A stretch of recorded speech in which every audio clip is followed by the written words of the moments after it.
Praise the lord. ఈరోజు దేవుని వాగ్దానము, యథార్థవంతునికి యెహోవా మార్గము ఆశ్రయదుర్గము, పాపము చేయువారికి అది నాశనకరము. సామెతల గ్రంథము 10వ అధ్యాయము 29వ వచనము.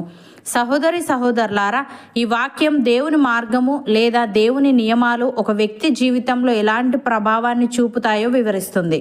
దేవుని మార్గము ఒకే విధమైనది, కానీ దానిని స్వీకరించే వ్యక్తి యొక్క హృదయ స్థితిని బట్టి అది ఆశీర్వాదంగానో లేదా తీర్పుగానో మారుతుంది.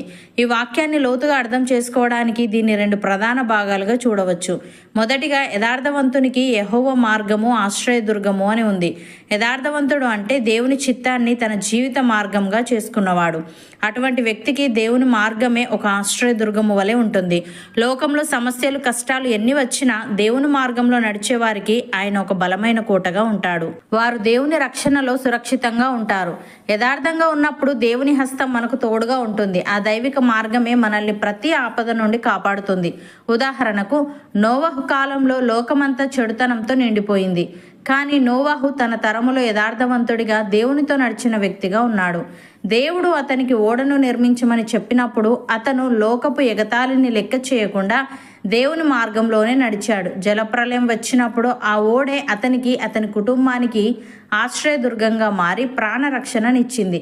అలాగే యోసేపు జీవితంలో ఎన్ని అవమానాలు, కష్టాలు, అన్యాయమైన నిందలు ఎదురైనా అతను యథార్థతను వీడలేదు. పోతిఫర్ భార్య అన్యాయంగా నింద వేసినప్పుడు యోసేపు జైలుకు వెళ్ళాడు. కానీ అక్కడ కూడా దేవునిపై నమ్మకాన్ని ఉంచాడు. చివరకు దేవుడు అతన్ని ఐగుప్తు దేశానికే అధికారిని చేసి ఆ కరువు కాలంలో అతని కుటుంబానికి, అన్యజనులకు కూడా ఆశ్రయదుర్గంగా నిలబెట్టాడు. యథార్థత అనేది కేవలం ఒక మంచి గుణం మాత్రమే కాదు, అది దేవుని రక్షణను పొందే ఒక దైవిక కవచం. నోవహు, యోసేపు జీవితాలు మనకు నేర్పే గొప్ప పాఠం ఏమిటంటే, బాహ్య పరిస్థితులు ఎంత ప్రతికూలంగా ఉన్నా, లోకం ఎంతగా వ్యతిరేకించినా దేవుని మార్గంలో యథార్థంగా నడిచే వారికి ఓటమి ఉండదు.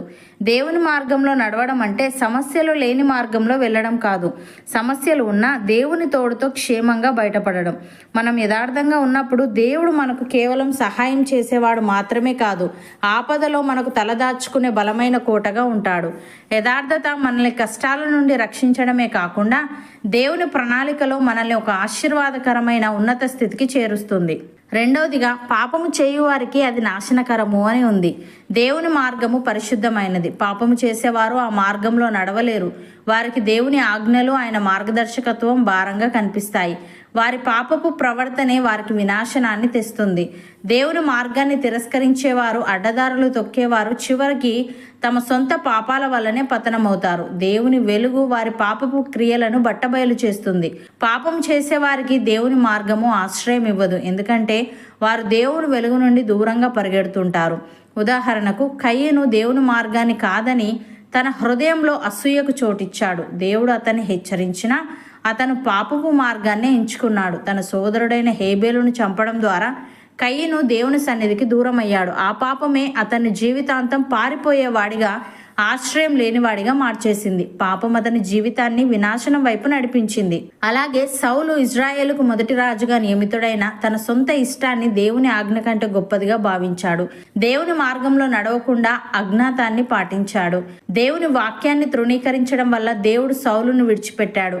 పాపము అతని రాజ్యభారాన్ని, మనశ్శాంతిని తీసివేసింది. చివరికి అతను తన సొంత పాపపు నిర్ణయాల వల్లనే యుద్ధరంగంలో పతనమయ్యాడు. ప్రియులారా, పాపం చేసేవారికి దేవుని మార్గము నాశనకరంగా ఉండడం అంటే దేవుడు కీడు చేస్తున్నాడని కాదు. పాపమే ఒక వ్యక్తిని దైవిక రక్షణ కవచం నుండి బయటకు నెట్టేస్తుందని అర్థం.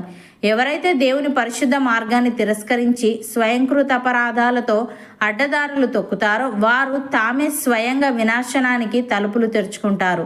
కయ్యను, సౌలు రాజుల జీవితాలు మనకు చూపించే సత్యం ఏమిటంటే, దేవుడు తన మార్గంలో నడవమని పదే పదే హెచ్చరించిన మనిషి తన అహంకారంతో లేదా దురాశతో ఆ మార్గాన్ని విడిచినప్పుడు రక్షణ దొరికే చోటే వారికి శిక్షగా అనిపిస్తుంది. పాపపు మార్గంలో నడిచే వారికి దేవుని పరిశుద్ధత ఒక అగ్ని వలె భయపెడుతుంది. ఎందుకంటే వెలుగులో ఉన్నప్పుడు వారి పాపపు క్రియలు దాచుకోలేనంత స్పష్టంగా కనిపిస్తాయి. అందుకే వారు ఆ వెలుగుకు దూరంగా పరిగెడుతూ తమకు తామే అగాధంలోకి పడిపోతారు. పాపం బయట నుండి వచ్చే శత్రువుల కంటే ప్రమాదకరమైనది.